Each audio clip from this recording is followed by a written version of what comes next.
Hello to you. My name is Maria Kondzielska and this is Poland Daily Culture. What are the differences in everyday life between US and Poland? This we will find out today and discuss more with Maggie Gardner, our today's guest and also expert in those elements, because you are Polish American, having this opportunity to be an adult. You were an adult growing up in US, but also you live right now an adult in Poland, so you are able to very well compare those two countries. Yes. And let's start with it. In the previous episode, we talked a little bit about the approach to work and to motherhood and to family. What are the differences? How about the vacation, going to vacation, having your time with family? After all, in Poland is a super common thing to do. How about US? Okay, in the States, taking vacation time is extremely frowned upon. Even if it's in your contract, you are discouraged, or you're encouraged to avoid taking your vacation time, especially if you're coming into the workforce, kind of just freshly graduated student. You are not supposed to take it. So some of my friends that I graduated with had not taken a vacation for 2 years, for example, because if they didn't leave the place they're living. No, they didn't. Not just even have a little vacation at home, nothing, no vacation from work, because you don't want the other person to be better or to be more, to kind of beat you in this kind of rat race to get to the top of the ladder. So, it's very much so competitive and so oriented about, like I had mentioned before, living to work rather than working to live. People want to have this I want to get to the top as quickly as possible, so then finally I can have a normal life. But they don't actually think that it's possible to kind of live your life while you're working to that kind of position. And so people are... And then you have all the disease and other problems instead of having a normal life. No, and not only that, curiously enough, if you get sick, you have to take your vacation days.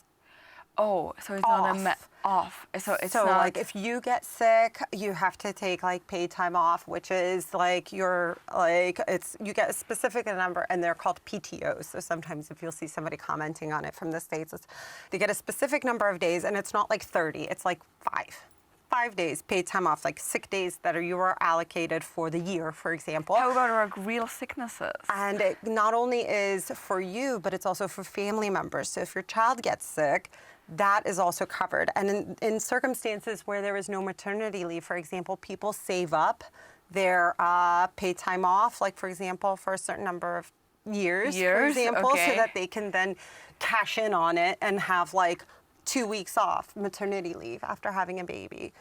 Wow, that sounds hard. Talking about real competition, that sounds like an army, actually. Yeah, and it's it's fueled by a lack of any kind of centralized health care. There's no federal health care for Americans. It's because there are no regulations. Businesses don't feel any kind of, it doesn't benefit them in any way to provide it to their employees. Of course, the prices in US about the healthcare are crazily high in a way that it's not even worth that much money. Around the world for the same kind of operation or medical assistance, which you get in the US. Thinking about it, it's people really have to feel very insecure. Yeah, it is extremely scary. Even if you have insurance, even if you have wonderful insurance, you still have to do what's called a copayment.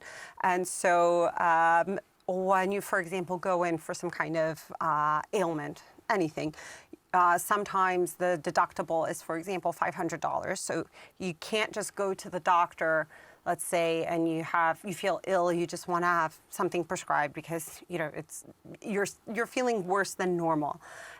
You would have to kind of pay out of pocket until the amount is over $500.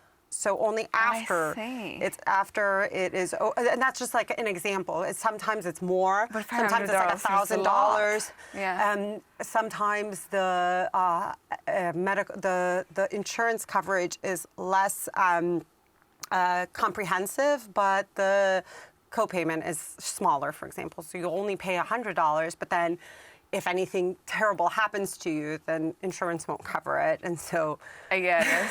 So either options like get very serious rapidly, then it's covered. Yeah, people avoid doctors entirely in the States. Sometimes even there are circumstances where, you know, somebody will faint or be hurt, injured in a way that somebody would like to order an ambulance for them, and they'll request that they don't do it because they'll have to pay so much money for the ambulance to come get them that they'd just rather be there without medical assistance, because the debilitating kind of price of healthcare in the States can really make you bankrupt if you don't have insurance, and not everyone does. So. Well, that sounds crazy, and most of it goes just not even to the doctors, but to the companies, like the pharmacological companies and everything which is around the business, which is around the hospitals, operations, and so all of those things. So, like, society seems like drained a little bit out of money for the most necessary stuff. Yes, and I think it's really because of, again, like the political nature of the States. It is a whole different topic of discussion because, of course, free market and all of those things. Yeah, but it's mostly because of like federalism. So like, so the idea is that medical healthcare shouldn't be imposed on anyone, and it's a states' right issue and not a federal issue. So these are not things that ought to be regulated by the federal government, and they should be a states' rights issue. But in any case, the argument is that the government shouldn't be taxing people for a service that not everyone might want to have. That's the argument, which I think is silly, but, you know, they're basically... After all, everyone wants to be healthy somehow, at least some. Well, I think the way that the Americans see it is that I want to be healthy, but I don't care if you're healthy. When we Poles love to criticize our Polish doctors, let's think about it a little bit in comparison to other countries, and for example to US, which we love so much as well, that maybe it's not always the worst. And look also how hardworking and disciplined Americans need to be when it comes to the most crucial elements of their life. It's worth thinking of. And again, thank you very much for watching Poland Daily Culture.